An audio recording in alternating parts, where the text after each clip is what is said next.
CM Jagan ఆ చట్టాన్ని ఎందుకు తెచ్చారు?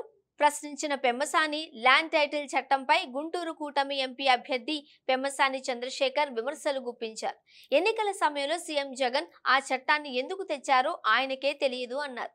పరిష్కారం పేరుతో ప్రజల స్థలాలు, పొలాలపై పంచాయతీలు చేస్తారన్నారు. చెంచుపేటలో టీడీపీ, జనసేన, బీజేపీ కూటమి ఆధ్వర్యంలో జరిగిన ఆత్మీయ సమావేశంలో పాల్గొన్న పెమ్మసాని వైసీపీ అభ్యర్థులు సీఎం జగన్ పై విరుచుకుపడ్డారు.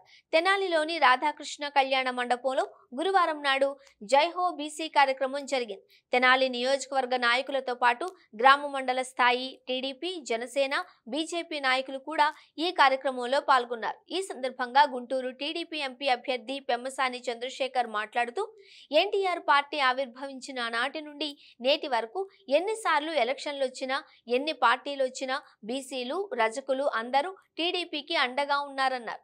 చంద్రబాబు హయాంలో రాజధాని ప్రాంతంలో 3 అద్భుతమైన యూనివర్సిటీలను తీసుకొచ్చారు. కానీ ప్రస్తుతం టీడీపీ, జనసేన, బీజేపీ కూటమి ఏర్పడ్డాక ప్రజల్లో నమ్మకం పెరిగింది అని పెమ్మసాని చంద్రశేఖర్ చెప్పుకొచ్చారు. చంద్రబాబు, లోకేష్, నేను ఉన్నంత వరకు ఈ అమరావతిని అడుగు కూడా కదిలించలేరని టీడీపీ ఎంపీ అభ్యర్థి పెమ్మసాని చంద్రశేఖర్ అన్నారు. పల్నాడు ప్రాంతంలో పుట్టిన వాడిని నేను. ఈ బెదిరింపులు, బాంబులు చూస్తూనే పెరిగాను. అభివృద్ధి చేయాలన్న కాంక్షతో మాత్రమే నా సొంత గడ్డపై అడుగు పెట్టాను అన్నారు. గుంటూరు జిల్లా దాటి ఇతర దేశాలలో స్థిరపడ్డ ప్రవాస ఆంధ్రుల సహకారంతో ఇక్కడ అభివృద్ధి చేయించాలని దృఢ సంకల్పంతో ముందుకు వెళతాను అని ఆయన చెప్పుకొచ్చారు. రాబోయే 30 ఏళ్లలో నా వల్ల ఈ ప్రాంతానికి మంచే జరుగుతుందని హామీ ఇస్తున్నానని పెమ్మసాని పేర్కొన్నారు.